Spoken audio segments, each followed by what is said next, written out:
사사기 강의 48번째 시간, 오늘 마지막 시간으로 왕이 없으므로 이런 제목으로 하나님 말씀을 전하도록 하겠습니다.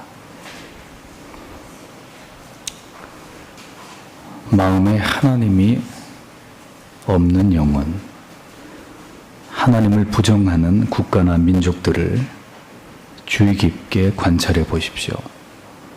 개인이든 한 민족이나 국가가 되었던 간에 참 비양심적이고 비도덕적이고 비윤리적인 악하고 음란하고 폭력적인 모습들을 공통적으로 가지고 있다는 사실을 발견할 수 있습니다.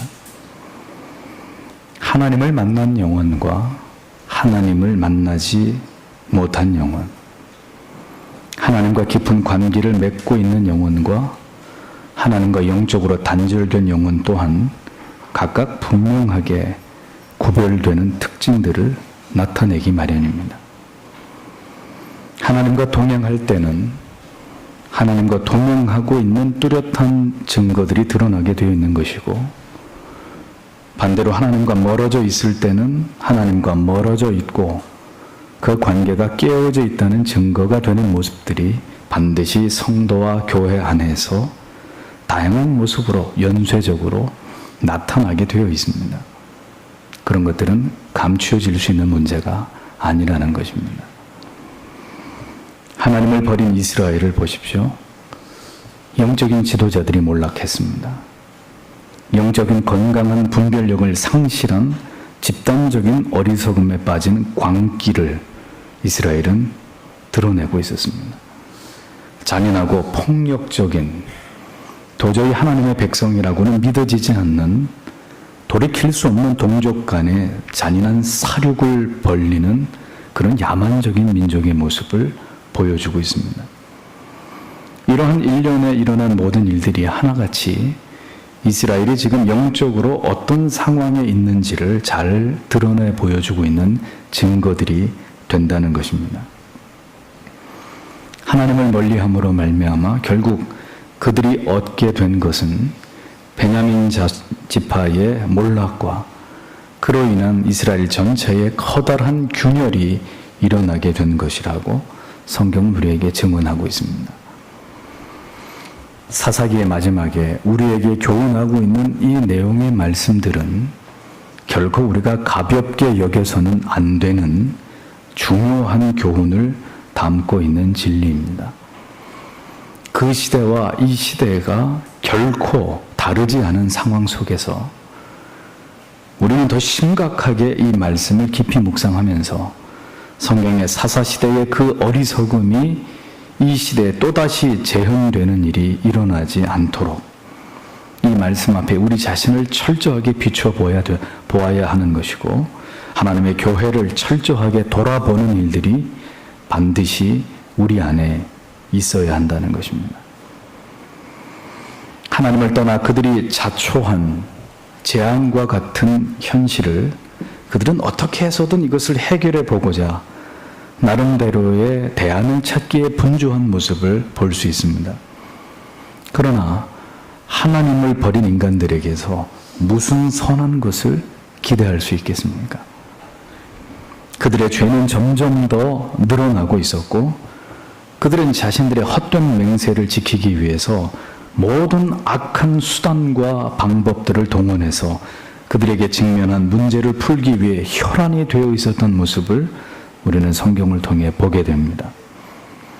하나님의 은혜가 떠나가고 진리에 근거한 올바른 이성적 판단을 잃어버리게 될 때 성도는 불신자와 다를 바 없는, 목적을 위해서 수단과 방법을 가리지 않는 그런 죄악을 저지르게 될 수밖에 없다는 점을 진리는 우리에게 보여주고 있습니다. 점점 상황이 어려워져도 하나님과의 관계가 영적으로 단절된 상태에 있는 사람들은 절대로 정상적인 방법으로 하나님을 찾지 않는 법입니다. 결코 하나님의 방법대로 문제를 해결하지 않습니다. 그렇게 할 수 있는 영적인 지각이나 지식이나 지혜나 분별력이 없기 때문입니다. 하나님을 떠난 인생은 그래서 점점 더 많은 죄를 범하게 될 수밖에 없는 것이고 점점 더 회복과는 거리가 멀어지게 되는 결과를 낳을 수밖에 없다는 것이죠. 이스라엘처럼 말입니다. 자신들의 헛된 신념과 맹세 때문에 그들은 거듭 악한 방법을 동원해서 그들이 저지른 일에 대한 보상을 완료하기 위해서 애를 쓰고 있는 모습을 보여줍니다. 그들의 보상이란 베냐민 지파의 남은 자 600명의 남자들의 아내를 얻어주는 일이었습니다. 이스라엘의 지파는 우선순위도 모르고 지금 그들에게 가장 중요한 것이 무엇인지조차도 분별하지 못하는 가운데 자신들의 행동을, 자신들의 죄악을 빨리 수습하고 그것을 정당화하기 위한 모든 악한 논리와 방법들을 동원해서 계속 무법천지의 악랄한 짓들을 계속 행하고 있는 모습을 보여주고 있습니다. 다시 말씀드리지만 하나님을 두려워하지 않을 때 교회와 성도조차도 목적을 이룸에 있어서 모든 악한 수단과 방법을 정당화하려는 죄를 범하게 될 수밖에 없다는 사실을 분명히 기억하셔야 합니다. 그 길은 곧 자멸의 길이고 하나님의 영광을 가리우는, 결코 성도와 교회가 가지 말아야 될 그러한 길입니다. 성도와 교회가 하나님을 두려워할 때는 선한 목적을 이루기 위한 그 과정과 방법조차도 선해야 함의 원칙을 지킬 수 있지만, 마음에 하나님이 없고 하나님의 법이 없을 때는 나름대로의 신념과 맹세에 근거해서 온갖 불법한 일들을 스스로 합리화하면서 거침없이 악을 저지를 수밖에 없는 존재들이 성도와 교회가 될 수 있다는 것입니다. 지난주에 이어 16절, 17절을 보십시오. 회중 장로들이 가로되 베냐민의 여인이 다 멸절되었으니 이제 그 남은 자들에게 어떻게 하여 아내를 얻게 할꼬. 또 가로되 베냐민의 도망하여 면한 자에게 마땅히 기업이 있어야 하리니 그리하면 이스라엘 중에 한 지파가 사라짐이 없으리라. 이렇게 기록하고 있습니다. 이스라엘의 장로들은 길르앗 야베스에서 사로잡아온 400명의 처녀로도 여전히 베냐민 지파의 아내들의 수가 모자란다는 사실에 당황하고 있었습니다. 당연한 일이죠.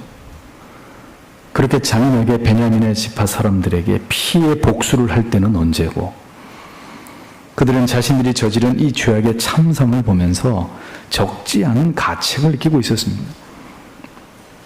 그리고 서둘러 베냐민 지파의 기업을 이을 여자들을 찾고 있지만 그 일이 좀처럼 쉽지 않다는 것을 깨닫고 있었습니다. 하나님을 멀리하면 언제나 이렇게 후회할 일들만이 늘어나게 된다는 것을 기억하셔야 합니다.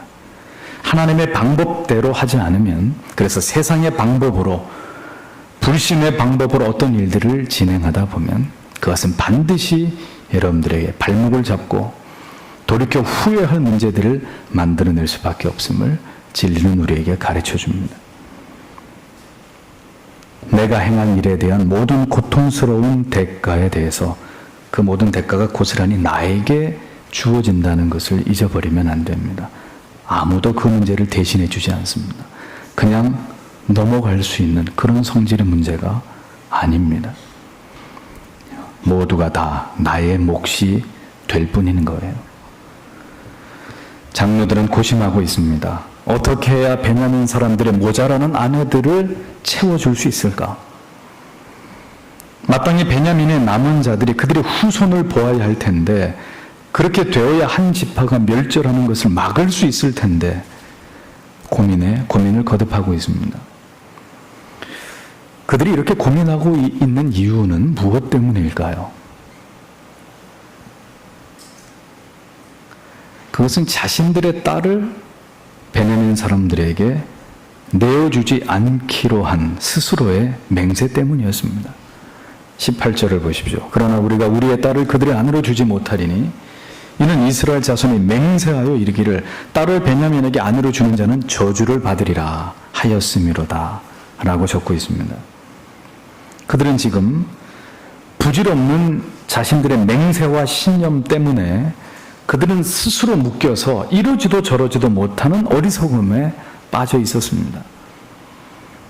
자신들의 손에 의해서 베냐민의 아내들과 여인들이 죽임을 당했다면 응당 자신들의 딸을 주어서라도 그 문제를 해결하고 갚아 주어야 했습니다. 그런데 그들은 헛된 고집스러운 맹세를 지키기 위해서 달리 방법을 찾아야 했으니 그들은 지금 고민할 수밖에 없었던 것입니다.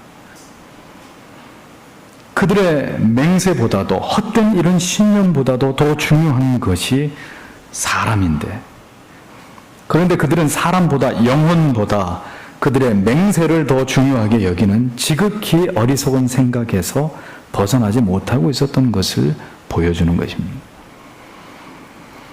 왕이 없던 시대, 하나님과 하나님의 계명을 버린 시대, 인간들의 지도자가 고작 내리는 결정들이 이렇게 무모하고 지혜롭지 못했다는 사실을 성경은 이스라엘의 장로들의 결정을 통해서 그 사실을 우리에게 깨닫게 해주고 있는 것입니다. 정말 중요한 것이 베냐민의 기업을 잊게 하는 것이라면 그들은 자신들의 맹세를 깨서라도 우리가 우리의 딸들을 주면 될 것이 아니냐. 자신들의 딸들을 내어주어서 문제를 해결했어야 했습니다. 그러나 그들은 어리석은 그들 스스로의 맹세에 묶여 있었단 말이에요. 아니, 정확하게 말하면 그 맹세를 핑계로 자신들의 딸을 베냐민에게 주기를 꺼려하고 있었던 것일지 모릅니다. 그렇게 억지스러운 명분을 만들어 놓고 스스로 그 명분 뒤에 자신들을 숨겨놓은 채로 다른 방법을 찾아서 자신들의 악을 합리화할 궁리를 하고 있었던 것입니다.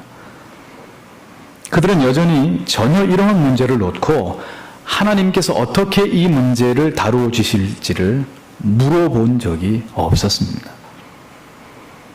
하나님께 물었어도 거듭 악을 행하고 있는 이스라엘에게 하나님께서는 아마 침묵하셨을 것입니다. 결자해지라는 말이 있죠. 맺은 자가 풀어야 되는 것입니다. 그들 자신이 해결했어야 될 문제였을 것입니다. 자기들이 저지른 일이니 자기들이 이 문제를 어떻게 해서든 헛된 맹세와 부질없는 신념을 버리고 이스라엘 전체가 이 문제를 수습했어야 하는 그런 일이었다는 것입니다. 그러나 이스라엘의 장로들은 또 다른 피해자들을 만들어서 이 문제를 해결하고자 계획하고 있었습니다. 그것이 바로 19절에서 21절까지의 내용입니다. 장로들이 생각해낸 묘안이라는 것이 바로 이것이었습니다. 무엇이냐? 자신들의 딸을 내어주는 대신 또다시 몰래 불법으로 여자들을 납치해 오는 방법을 택했던 거예요. 내용인즉슨 매년 실로에서, 여호와의 전이 있는 실로에서 여호와의 축제일, 즉 절기가 돌아오는데, 이 절기가 돌아오면 여인들이 나와서, 처녀들이 나와서 포도원에서 춤을 추는 그런 행사가 있었습니다. 그때 포도원에 베냐민의 남자들이 숨어 있다가 춤을 추러 나오는 여인들을 납치를 해서 베냐민으로 도망을 치라는 것입니다. 합법적으로 아내를 줄 수는 없으니, 우리 딸들을 줄 수는 없으니 이스라엘의 다른 사람들의 딸들을 납치를 해서라도 데리고 도망을 치라는 말이었습니다.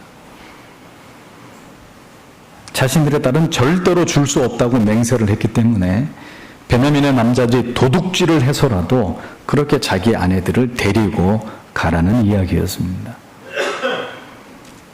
맹세는 지켜야 하고 모자라는 베냐민의 아내의 수는 채워주어야 하겠고, 결국은 실로의 이스라엘 사람들의 딸들을 납치해서 문제를 해결하겠다고 하고 있으니 이것이 여호와를 경외하는 백성들의 취할 방법이냐라는 겁니다.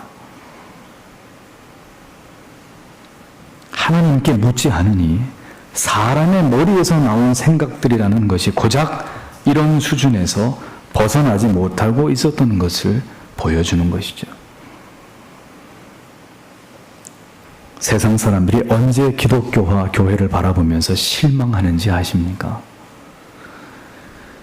교회와 성도들이 말로는 하나님을 의지한다고 하면서도 사는 걸 보면 세상의 것에 집착하는 그런 모습을 보여줄 때, 믿음으로 살아야 한다고 하면서도 온갖 세상의 것에 매여서 불신자와 다름없이 수단과 방법을 가리지 않고 탐욕의 눈이 멀어 살아가는 그런 교회와 성도들의 그런 삶의 내용들을 보면서 세상은 그런 교회와 성직자와 성도들의 삶에 고개를 돌리는 것입니다. 신자는 신자가 사는 법을 따라 살아가야 합니다. 교회는 세상의 기업이나 이익단체가 아닙니다. 교회는 교회다움의 올바른 교리와 전통을 따라갈 때 가장 영광스러운 주님의 교회가 될 수 있는 것입니다. 목적을 위해서 모든 수단과 방법을 정당화하는 것은 이미 하나님을 버린 것입니다. 신자가 신실한 믿음의 사람과 결혼을 하기 위해 짝을 기다리는 것이 합당하지, 자격이 좋고 조건이 좋고 이쁘고 잘생기고 그래서 덥석 불신자와 결혼을 한다든지, 모든 조건이 너무 좋기 때문에 단 주의를 지키지 못하더라도 더 좋은 기업으로, 더 좋은 회사로 이직을 해야지 라고 생각한다든지, 이렇게 자꾸 세상과 타협하면서 하나님의 도에서 신자가 걸어가야 될 길에서 미끄러지기 시작하면, 타협하기 시작하면 끝인 거예요.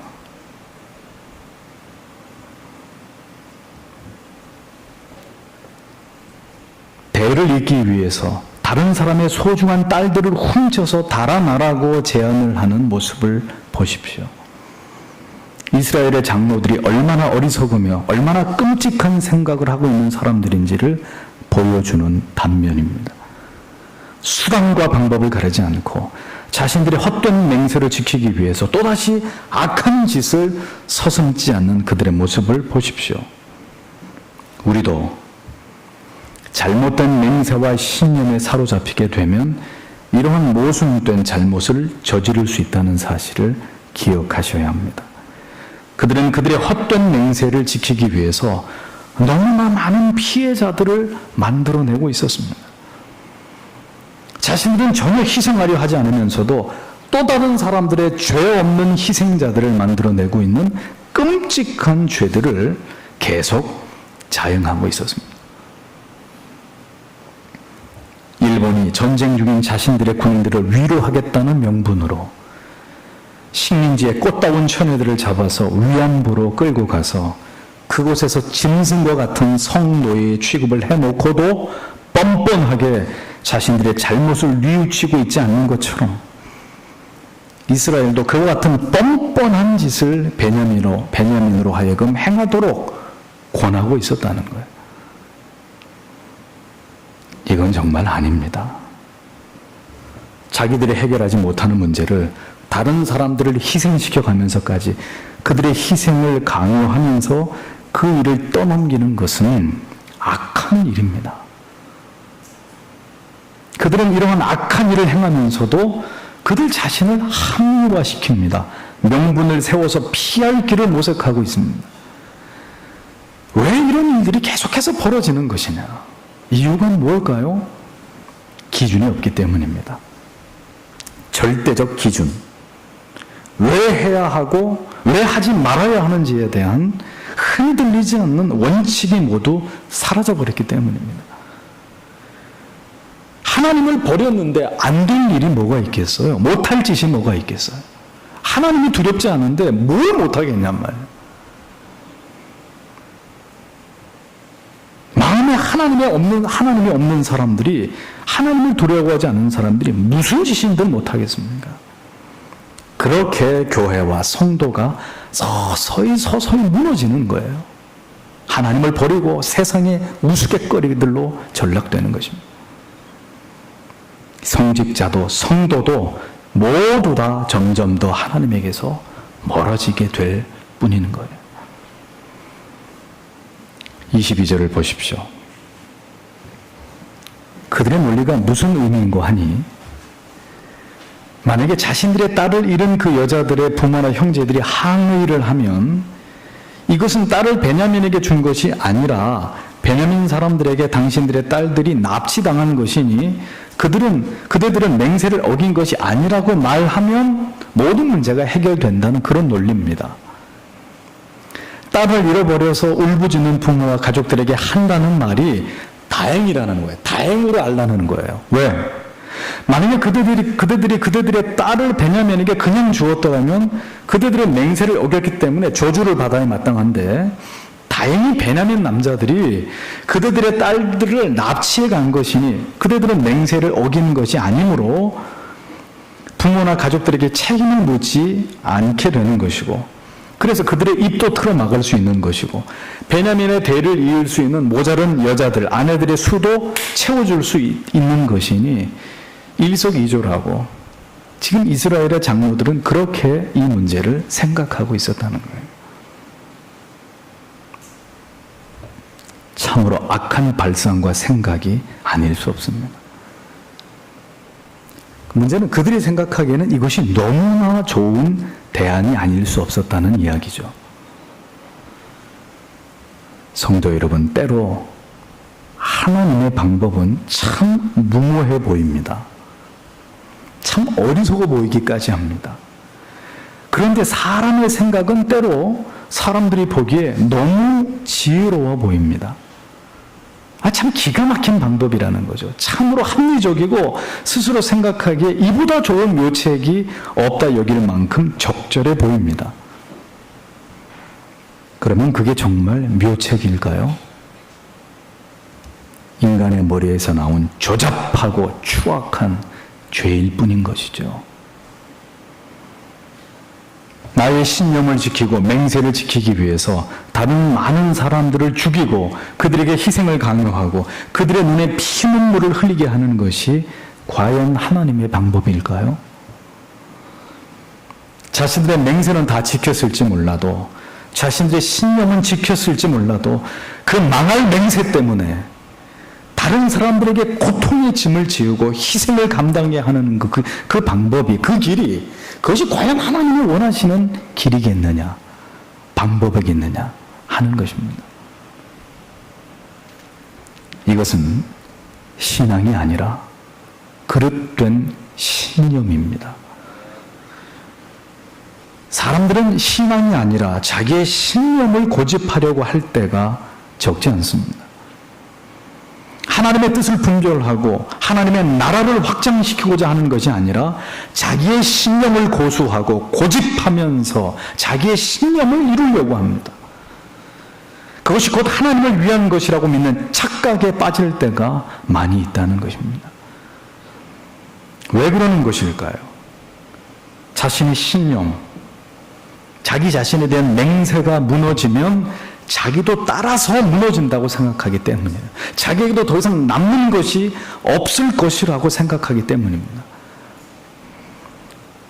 그래서 자신의 그릇된 신념과 맹세를 절대로 포기하지 못하고 그것을 내려놓지 못하는 거예요. 그게 나의 전부라고 생각하기 때문에. 자신만 보이고 남은 보이지 않는 거예요. 당대만 생각하게 되고 후대는 생각하지 못하게 되는 거예요. 유대인들이 안식일과 절기를 놓고 예수 그리스도와 그토록 격돌한 이유가 무엇 때문입니까? 예수님께서는 안식일의 정신을 중요하게 생각하신 반면 그들은 안식일의 형식과 규례, 절기에 목을 맸기 때문이에요. 그들은 자신들이 가지고 있는 신념을 더 중요하게 여겼기 때문입니다. 즉 오늘까지 지켜온 자신들의 것, 누군가 그것을 송두리 뒤 흔들고자 할 때 결국 그것을 용납할 수 없었던 것입니다. 기억하십시오. 신념은 신앙이 아닙니다. 신념에 사로잡히면 자신의 신념을 쫓지 않는 사람들을 모두 적으로 간주하게 되어 있습니다. 신념은 모든 사람을 자기의 뜻을 따르는 아군과 자신의 뜻을 반대하는 적군으로 이분법적으로 구분하게 만듭니다. 신앙은 그런 것이 아닙니다. 신앙은 그렇게 경직되고 기계적인 것이 아닙니다. 신앙은 그의 마음과 영혼에 호소하는 것입니다. 하나님께서 진정으로 원하시는 것이 무엇인지를 호소하는 것입니다. 진리가 우리에게 무엇을 깨닫게 하고 있는지를 보여주기 위해서 신앙은 노력합니다. 하나님의 뜻이 어디 있는지에 그것에만 집착합니다.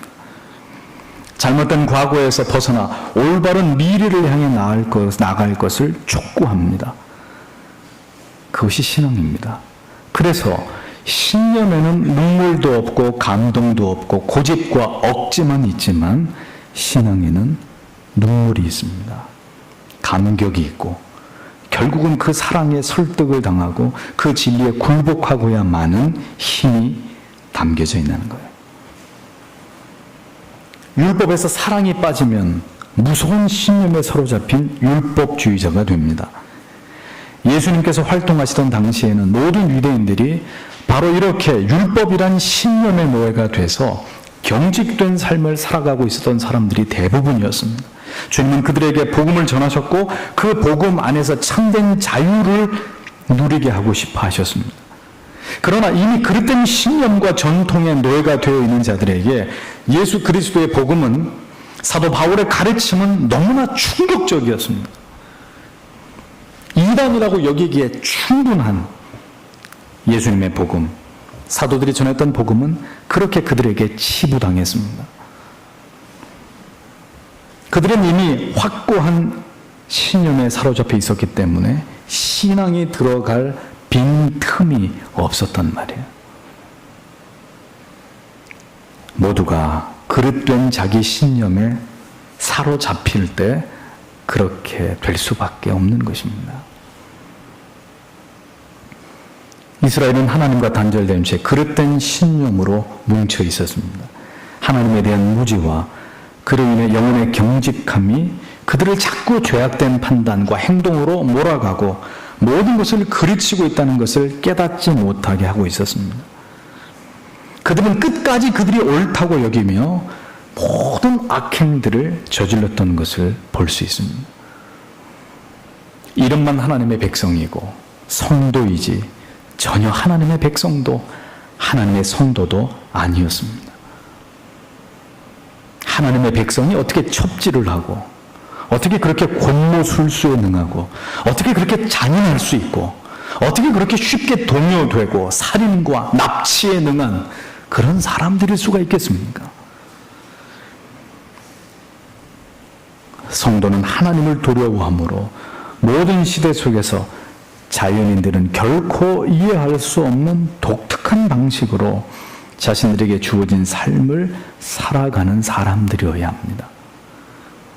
세상이 결코 알 수 없는 자기들만의 독특한 가치 체계와 이상과 목표를 가지고 살아가는 사람들이 바로 성도라는 말입니다. 그것을 다 잃어버릴 때 하나님과 하나님의 존재하심, 그의 영광은 모두 다 잃어버리게 된다는 사실을 우리는 절대로 잊어서는 안 됩니다. 이스라엘 장로들의 회의를 보십시오. 영적인 지성인들이요, 경건한 하나님의 뜻을 묻는 지도자들의 회의가 아니라 무슨 전부 다 조직폭력배의 두목들 그런 모임 같지 않습니까? 무조건 죽이고 빼앗고, 교회와 성도가 이런 일을 일삼는다면 다 끝난 것입니다. 그것은 교회도 아니고 그들은 성도도 아닌 거예요. 율법의 올바른 정신이 죽은 것이 바로 유대교고 교회가 죽은 것이 바로 로마 가톨릭이라면 개신교가 죽은 것이 바로 인본주의고 기복주의란 말입니다. 제각각 신학도 교리도 죄도 회심도 없이 오직 축복만을 외치고 노래하는 복에 미친 사람들이 모인 진리가 소멸된 곳에는 더 이상의 영생도 천국도 지옥도 없는 것이고 오직 현세 기복만이, 자기 출세와 긍정주의만이 판을 치게 되어 있는 것입니다.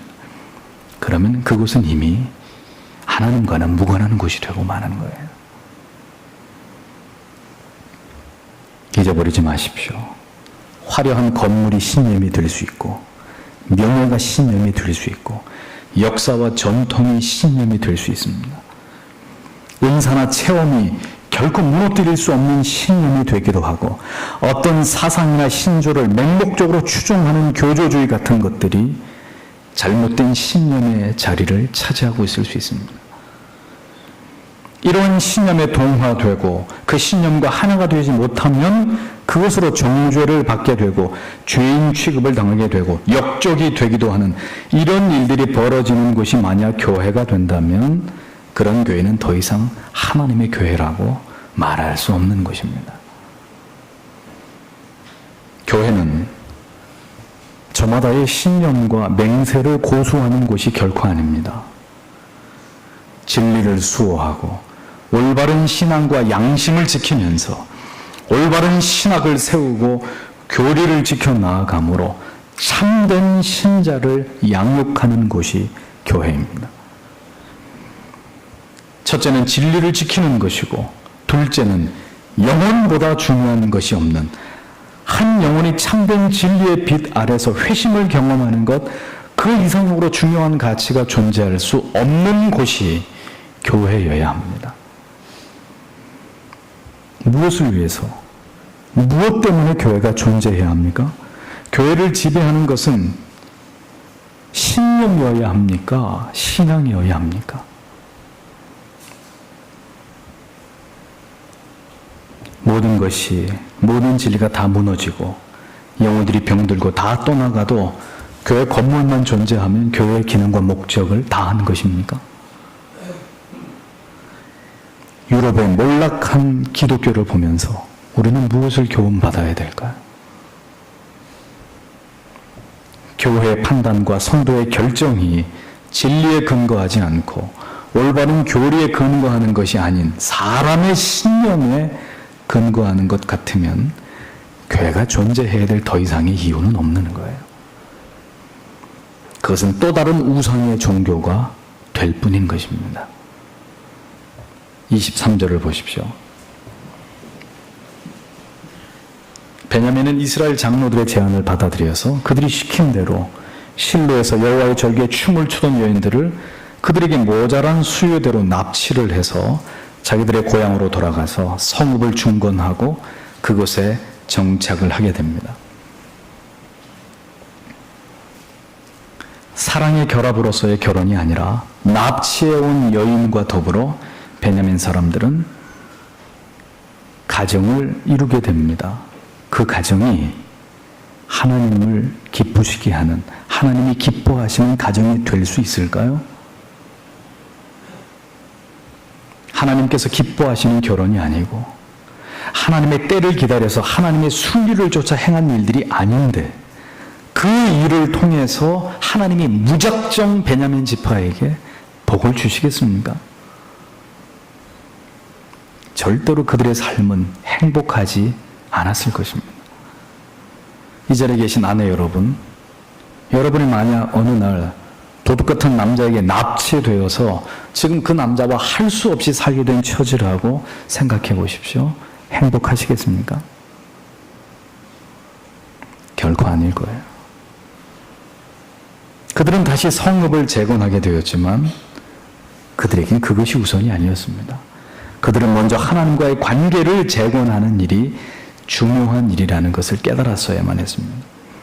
그들이 어쩌다가 이런 지경에까지 이르게 되었는지 그들은 그 사실을 외면하지 말아야 했습니다.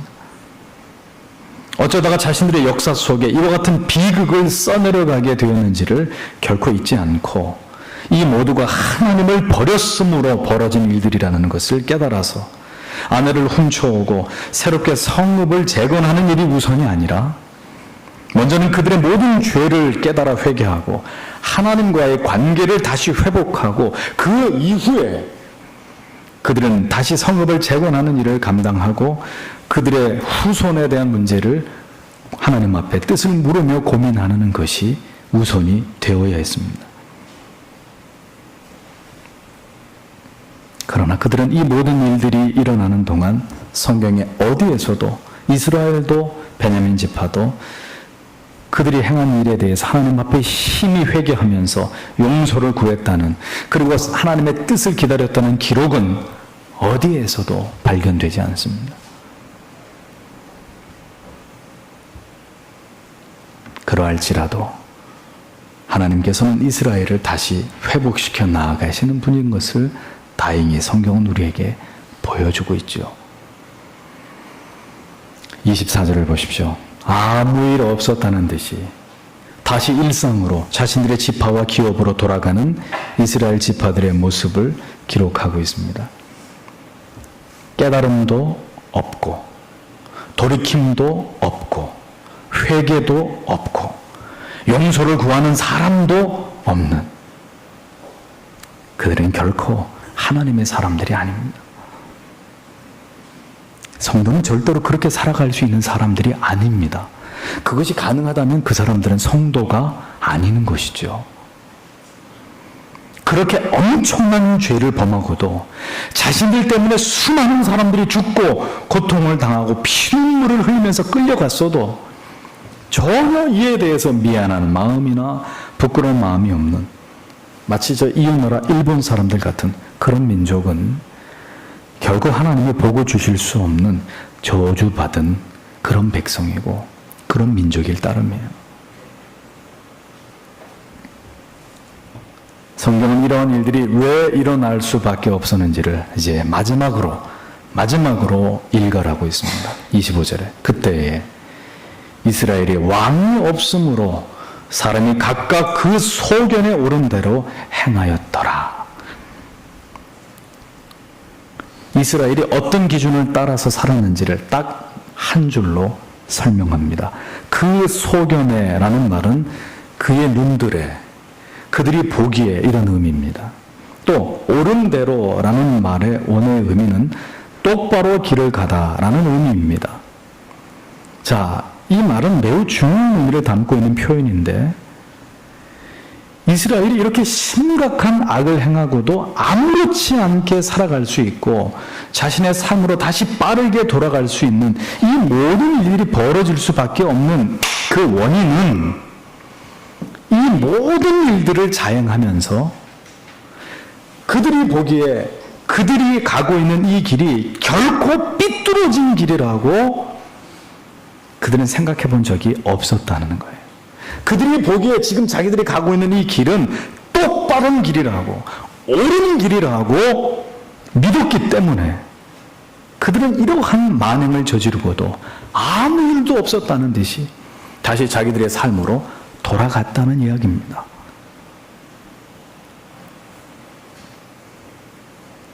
하나님을 버리는 것은 바로 이것입니다. 하나님께서 보시기에 바른가 그른가가 관점이 아니라 내가 보기에, 내 눈에 보기에 나의 결정이, 나의 의도가, 그래서 내가 선택한 직장이, 나의 결혼이, 나의 자녀가, 나의 진로가, 나의 하루가 내가 보기에 아무 문제가 없다고 여기는 것, 이건 다 옳은 길이라고 고집하는 것, 바로 그것이 하나님을 버리는 것이고 죄를 향해 나아가고 있다는 명백한 증거라는 것입니다. 더 철저하고 더 정밀하게 하나님의 기뻐하시는 바가 무엇인지를 성경을 토대로, 교리를 토대로, 교회사를 토대로 세밀하게 분석하고 연구하고 그 진실을 균형함 없이 그저 내가 생각하기에, 내가 보기에, 내가 느끼기에, 내가 지금까지 그렇게 살아온 경험을 토대로 보기에 옳다고 여기는 대로 꾸역꾸역 가고 있는 것, 바로 그것이 하나님을 버리는 것이고 하나님을 멸시하는 것이고 지금 여러분이 말씀에서 떠났음을 보여주는 증거라는 것입니다. 왜 이렇게 자기가 보는 것만이 옳은 길이라고 여기게 되었느냐? 그 해답을 성경이 말씀하죠. 왜요? 왕이 없었기 때문에. 하나님이 왕을 주시지 않았습니다. 지금은 아직까지 신정국가로 하나님의 통치를 받는 백성으로 살아가야 되는 것이 이스라엘에 주어진 길이었습니다. 그런데 그 신정 국가의 백성으로 살아가는 게 너무 버거웠어요. 인간의 왕은 눈이 두 개밖에 없어서 못 보는 것이 투성이고 단 한 사람뿐이기 때문에 그 능력에는 제한이 있는데, 하지만 궁극의 왕이 되시는 하나님께서는 모든 곳에 눈이 있고 귀가 있고 모든 것을 알고 계시고 감시하고 계시고 그 공의에 있어서 칼날처럼 정확하신 분이셨습니다. 이스라엘은 그런 하나님을 버린 거예요. 이스라엘이 기대했던 하나님은 긴 광야 생활 끝에 정말 약속한 대로 젖과 꿀이 흐르는 땅에 들어가서 고단했던 지난 세월을 일순간에 보상해 주시는 그런 차원에서 편안하게 가나안에 안착하게 해 주실 그 하나님을 기대했던 거죠. 그러나 가나안에 정착하는 일은 그들이 생각했던 것처럼 그렇게 간단한 문제가 아니었다는 겁니다. 지금까지 유목 생활의 문화에 젖어 있었던 그들의 모든 삶의 패턴을 완전히 바꾸어야 되는 막대한 대가를 지불하는 그런 일이었습니다. 쉬운 일이 아니었습니다. 그러자 이스라엘이 어떻게 생각했느냐? 이제 하나님의 통치가 지겨워진 거예요. 지겨워진 거예요. 그래서 하나님의 명령을 어기고 가나안 사람들을 모두 쫓아내지 않고 그들 자신의 노예로 삼아서 자신들이 힘들여 배워서 자신들의 손으로 농경 문화에 정착하는 대신 그들의 손을 빌어가지고 농사를 짓게 하고 그들에게 손쉽게 노하우를 전수받아서 더 빠르고 쉽게 편하게 가나안 생활에 적응하기를 이스라엘이 원했던 것입니다. 언제나 시시콜콜 간섭하시고 원칙만을 말씀하시는 하나님, 죄를 범하면 지엄한 법으로 다스려서 죽음으로 벌을 내리시기도 하시는 그런 무지막지한 하나님 대신 때를 따라 비도 내려주고 풍작을 거두도록 돕는다는 그 가나안의 신, 바로 그 가나안 사람들의 자상한 신인 바알과 아세라를 이제 그들이 하나님으로 받아들이고 하나님을 저만치 밀어내버린 거예요. 이제 그 하나님은 필요 없습니다. 지긋지긋합니다, 우리한테. 왕을 버린 것입니다. 왕의 명령을 이제부터 묵살해 버리기로 결정했습니다. 한국 교회가 바로 그 길을 걸어온 것입니다. 더 이상 엄격한 신앙의 규율로 경건한 삶을 살아가도록 유도하고 사경회를 통해서 철저하게 성경을 배우게 하고 엄격한 청교도의 규율을 따라서 하나님을 예배하고 선행을 베풀고 죄를 회개하고 그래서 부흥의 놀라운 불씨가 온 마을과 도시로 번져가게 했던 그 말씀의 능력, 회개의 능력, 기도의 능력을 다 잃어버리고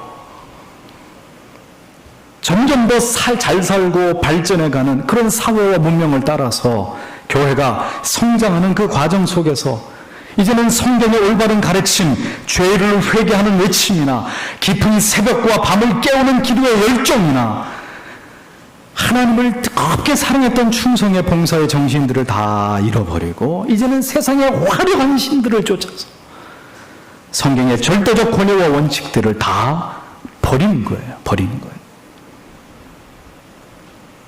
제 멋대로 우리에게 편한 대로 예배드리고 우리가 부르기 좋은 노래로 찬양을 하고 제 멋대로 교회를 다니면서 우리는 점점 성경이 뭐라고 말씀하고 있는가 대신 내가 생각하기에 좋은 대로 편안한 대로 내가 판단하기에 합리적인 방법을 따라서 그렇게 점점 진리를 떠나서 참된 신앙의 정통을 버리고 한국 교회가 그렇게 점점 하나님께로부터 멀어져 왔다는 것입니다. 그 결과가 무엇입니까? 변질과 타락이지 않습니까? 모든 것이 있고 풍족한데도 단 한 번 왕이 없다는 것을 심각하게 생각하지 않고 오히려 그걸 너무 편안하게 여기면서 우리는 오늘까지 세상의 흐름에 떠밀려서 그렇게 살아온 사람들입니다. 그 모든 결과가 바로 오늘 우리가 보고 있는 이 현실들입니다. 모든 영적으로 척박한 현상들입니다. 교회 안팎에 넘쳐나는 죄들과 그리고 회심하지 않은 자들, 교회의 세속화와 모든 불건전하고 불경건한 그런 신앙의 모습들이 교회 안에 판을 치고 있는, 이 모든 것이 바로 우리가 왕을 버린 결과들이라는 것을 우리는 이제 이 사사기의 말씀을 통해 우리의 가슴에 깊이 새겨야 되는 것입니다. 성도 여러분, 과연 여러분 마음속에 왕이 계시는지 자문해 보십시오. 두렵고 떨림으로 그분의 음성에 복종할 수밖에 없는 왕께서 오늘 여러분을 통치하고 계시는 것인지, 그 왕께서 이 교회와 이 민족을 다스리고 계시는 것인지를 질문해 보시란 말입니다. 나는 과연 왕의 통치를 받고 있는 그 나라의 백성인지, 제 멋대로 하고 있는 불량배들인지.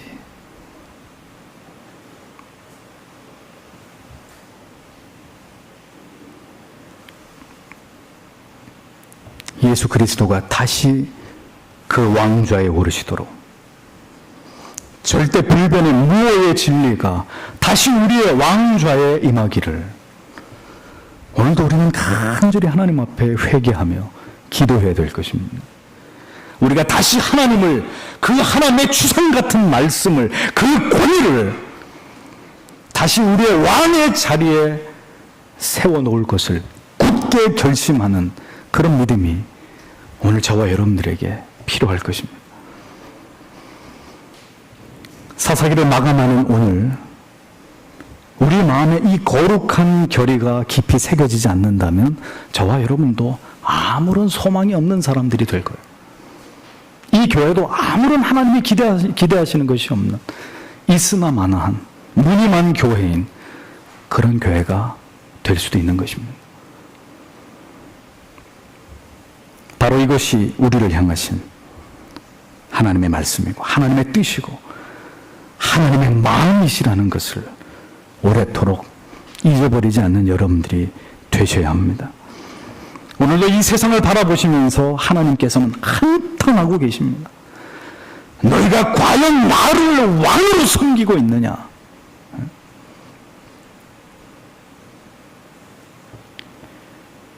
왕이신 나의 하나님, 내가 주를 높이고 영원히 주의 이름을 송축하리이다.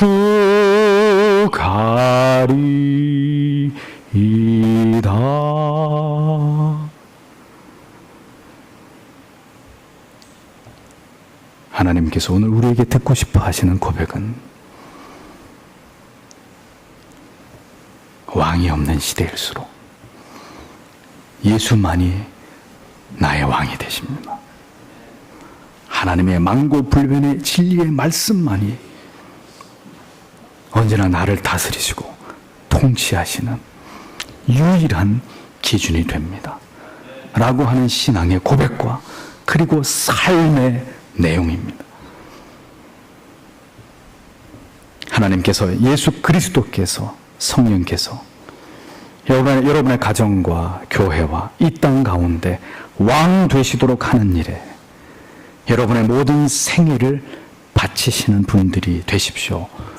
더 이상 왕 노릇한 자리에 계시지 말고 그 자리에 하나님의 자리를 내어드리고 그분의 통치를 따르는 그분의 백성 되셔서 하나님이 받으셔야 될 모든 영광을 하나님께만 돌려드리는 일에 수고하고 애쓰시는 여러분들이 되셔야 합니다. 왕이 없었던 시대, 하나님을 부정했던 시대의 이스라엘의 몰락과 악행을 기억하시고 사사기를 통해서 주신 모든 교훈과 은혜의 깨달음이 여러분의 남은 생애를 온전히 지배하게 되시기를 기도하시는 여러분들이 되시기를 바랍니다. 기도하겠습니다.